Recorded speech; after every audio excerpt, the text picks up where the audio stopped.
আসসালামু আলাইকুম, welcome back to my channel Silky Farm BD থেকে আপনাদেরকে অভিনন্দন ও শুভেচ্ছা জানাচ্ছি। আপনারা কেমন আছেন? আশা করি সবাই আলহামদুলিল্লাহ ভালো আছেন। আমিও আলহামদুলিল্লাহ আপনাদের দোয়ার বরকতে আল্লাহর রহমতে আমার ফ্যামিলি নিয়ে সবাই ভালো আছি। কিন্তু দুঃখের বিষয় একটাই, আমার সিল্কি ফার্ম বিডি মুরগির অসুখ বিসুখই সারতেছে না, এক পর এক সমস্যা দেখা দিতেছে। দেখেন, সিল্কি ছিল 4 পিস, তারা ঠান্ডাজনিত কারণে পাতলা পাখার কারণে মারা গেছে। তাদের অক্লান্ত পরিশ্রম করে ওষুধ খাওয়াইছে, কিন্তু কোনো কাজ হয়নি। তারপর আপনার সিল্কি চলে গেল। টাইগারের কী অবস্থা, 4 পিস টাইগার মুরগি চলে গেল। তারপর 2 পিস কয়েল মুরগি চলে গেল। তারপর আনছিলাম তিতির 4 পিস, তিতির। তারপরে টার্কি আনছিলাম 2 পিস। টার্কি আলহামদুলিল্লাহ আপাতত চলে। তারপরে দেখেন, এই যে আমার তিতিরগুলো অসুস্থ, দেখেন মাথা ছেড়ে দিয়েছে। তারকে স্যালান খাওয়ানো হয়েছে, পাতলা পায়খানার ওষুধ খাওয়ানো হয়েছে।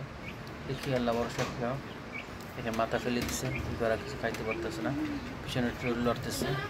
তো আমার দোয়া করবেন আমার ফার্মের জন্য, যারা মুরগি সুস্থ ওঠে। এখন তো আমার কটা, 8টা 10টা 2টা 12টা 10টা চলে গেছে, আর 2টা মুরগি আপাতত অসুস্থ। বাকিটি আলহামদুলিল্লাহ। দেখেন আমার ফার্মের অবস্থা। আপনারা সবাই দোয়া করবেন যেন আমার মুরগিগুলো সুস্থ ওঠে। আমার জন্য দোয়া করবেন, আমার জন্য সবাই সুস্থ ভালো থাকে। ইনশাআল্লাহ আমি আবার নতুন করে চেষ্টা করতেছি ফার্মকে বড় করার জন্য, কিন্তু দেখি আল্লাহর ইচ্ছা, আল্লাহ যা করে মানুষ মঙ্গলের জন্য করে। এই অবস্থা আর কি। আপনারা দেখেন, এই 2টা হচ্ছে আপনার টার্কি, আর রয়েছে কোয়েল পাখি। এই বললে তিতির। তিতিরটা কোথায় গেছে জানি না, অসুস্থ কিনা তাও জানি না। তো এই অবস্থা আর কি। ফার্মে ওষুধ থাকতেছে না। আপনারা যদি কেউ জানেন কী কী খাওয়াইতে হয়, যদি কী করেন আপনারা একটু কমেন্ট করলে ভালো হবে। কী ওষুধ খাওয়াইলে। আমি এখান থেকে ফার্মেস থেকে ওষুধ নিয়ে আসছি। একটা হচ্ছে মুরগির স্যালাইন দিচ্ছে, আর একটা পাতলা পাকানোর জন্য কাজ করে। তো আমি তো জানি না, ফার্মেস থেকে নিয়ে আসছি মুরগির ফার্মেসে। এখানে ওষুধ বিক্রি করে গরুর।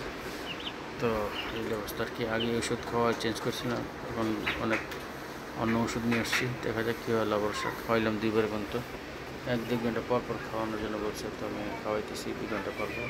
আমি তো সকাল থেকে 2বার খাওয়াইছি। দেখি বাকিটা ইনশাল্লাহ আবার আসলে আমি একটু খাওয়াবো।